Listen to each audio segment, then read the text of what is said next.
All right, welcome to episode 4 of the Fighter Pilot Professor. I'm your host, Meta. Glad you're here.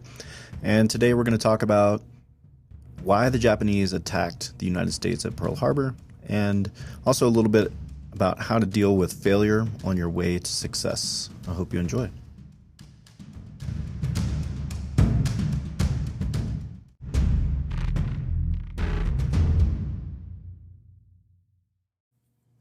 All right, so jumping right in. Yesterday was Pearl Harbor Day, which prompted a couple of people to ask me, why did the Japanese attack the United States when they did? It doesn't seem to make any sense. And you're right, it doesn't seem to make any sense, but from the Japanese perspective, it was a calculated strategic gamble on their part. And it has some background that I think is important to know.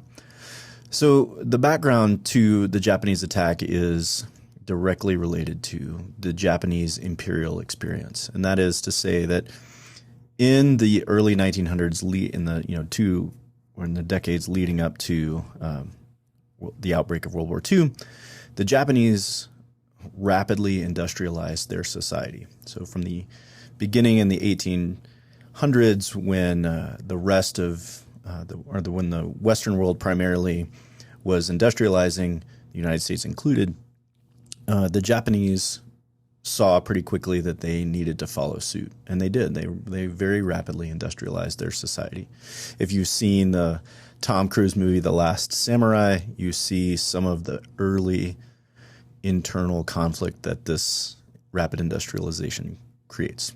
But anyway, so what this leads to, though, is a major problem from Japan, and that is that the Japanese home islands do not have a lot of natural resources, which means that they need to go abroad to get those resources. And as was trending in that day, the way that powerful industrial nations went abroad was imperialistically, and they went and they colonially occupied certain nations, and then they took their natural resources. So the British, French, and other European nations, for example, do this in Africa and South Asia. The United States occupies the Philippines and Hawaii, etc. Right? And the Japanese see themselves as on par with these Western industrial nations, and so they follow suit, and they seek to create what they euphemistically call the Far East Asia Co-Prosperity Sphere, which is hard to say, which is why I say it slow.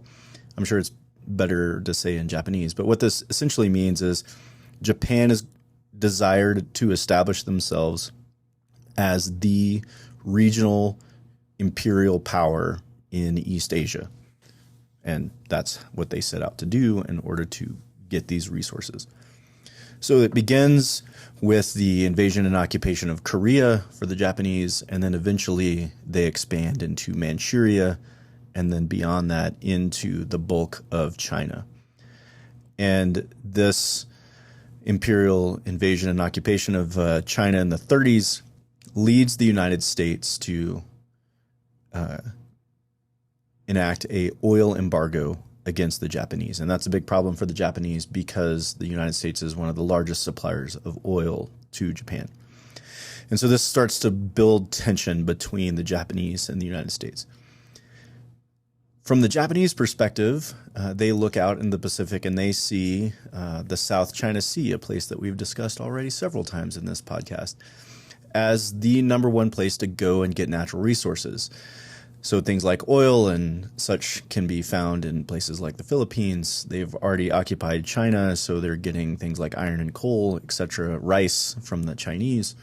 But they need rubber and oil, and the place to get that is in the Philippines and Indonesia and the South China Sea writ large. The problem is that the United States at that time occupied the Philippines, and so taking the Philippines from the United States would obviously lead to war between the U.S. and Japan. And the Japanese would be vulnerable because there was not a lot of things between the Japanese home islands and the west coast of the United States. So in order to be successful in their plan, they make a second plan, which is going to essentially build a defensive perimeter around the Japanese home island by occupying a series of islands that are in the Pacific. And then in the process of doing that, they're also going to wipe out the U.S. Pacific Fleet. The number one threat to Japanese expansion in the Pacific is the U.S. Pacific Fleet at Pearl Harbor. So off they go to do this, right? So they attack Pearl Harbor, and then in very rapid succession, they attack the Philippines and Wake Island and into Indonesia and down towards New Guinea and all of these other islands in the middle of the Pacific in order to build both their industrial supply bases of natural resources and a defensive perimeter between themselves and the United States. The problem is that when they attacked Pearl Harbor, they only mostly succeeded. And the three main things that they did not do was, first, they did not successfully destroy the U.S.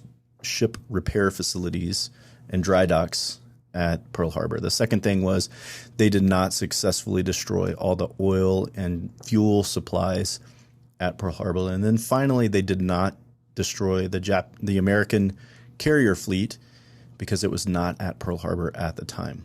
And so after the Japanese attack Pearl Harbor and then invade all these other places, obviously the United States enters into war with Japan, and that enables the United States to quickly rebuild the the ships destroyed during the Pearl Harbor attack, thanks to the dry dock and repair facilities that they have. Now they have fuel to supply those ships, and then they use the carrier fleet as sort of this roving motorcycle gang to attack Japanese military forces in the Pacific. So the first place this happens is with the Doolittle raid. So the U.S. launches bomber aircraft from an aircraft carrier to attack Tokyo and mainland Japan. And then the United States sends the carrier fleet down into the South Pacific, and there's a large carrier battle between the Japanese and the United States at the Coral Sea. This is, in fact, the first carrier-only battle where neither of the fleets see each other, only their aircraft attack each other. And then in mid-1942, of course, is one of the biggest, most pivotal battles of the Pacific, which is the Battle of Midway, where the Japanese and U.S. carrier fleets basically duke it out over one of these Pacific islands, the island of Midway, and the U.S. walks away victorious from that battle. And this then turns the tide in the Pacific.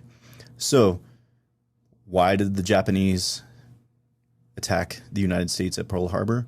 Well, the short answer is they wanted to get the United States out of the war long enough that they could seal off their supply of resources to then power their war economy and eventually be victorious. Unfortunately, they failed to do so.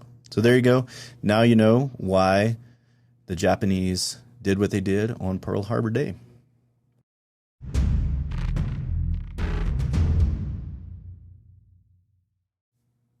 So it may come as a shock to you to know that I have failed at many things in my life. I know, surprising, but it is true. And but I will say that those failures were critical to my future success. And here's what I mean by that. Throughout my career as a fighter pilot, I obviously went through a lot of training to become a fighter pilot. And along the way through my training, I failed on multiple occasions. I failed flights, I failed tests, I failed simulators, I failed a lot of things, right?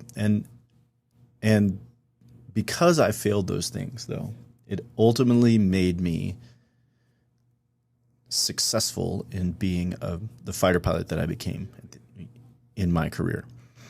And what do I mean by that? Well, what I mean by that is often when we are successful in life, we don't look back and examine why we were successful. We just take it as the rite of passage that we went to do this thing, and then we were successful at doing that thing, and wha-bam, we were. What do you know? And I am awesome, and so therefore I was successful.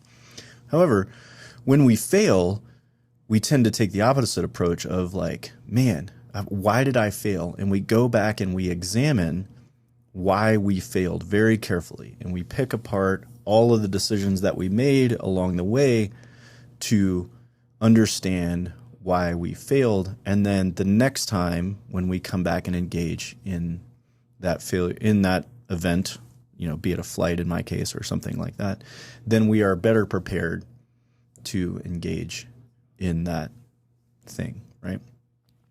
But ultimately, what this process of failing and then retrying and failing and retrying again does is it builds this level of resiliency in you that allows you to overcome small failures in order to ultimately succeed. Because anything that is worth doing and worth doing well is difficult.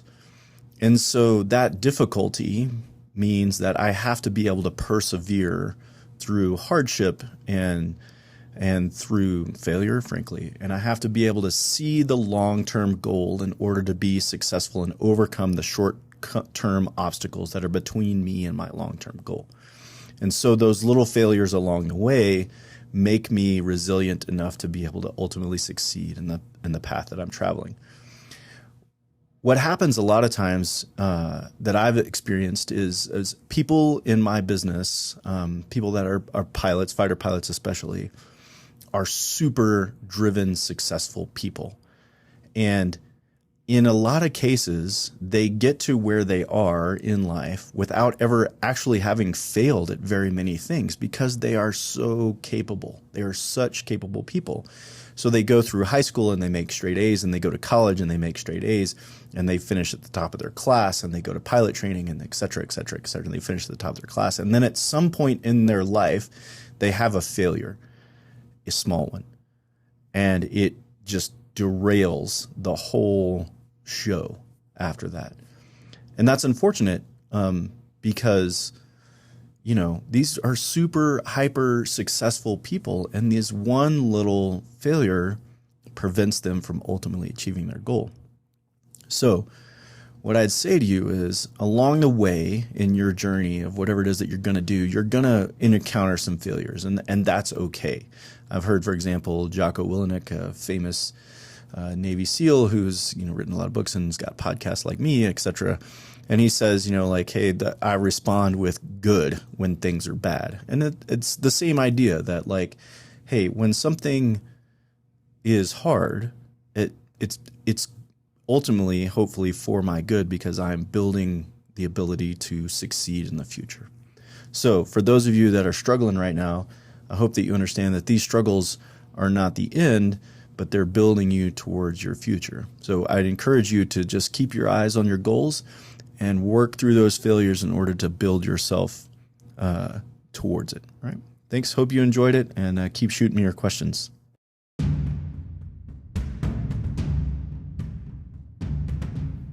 All right. So that's all for episode 4. Glad you tuned in. Keep shooting me your questions. Let me know what you want to talk about, and I'll talk to you soon. Thanks. Have a good one.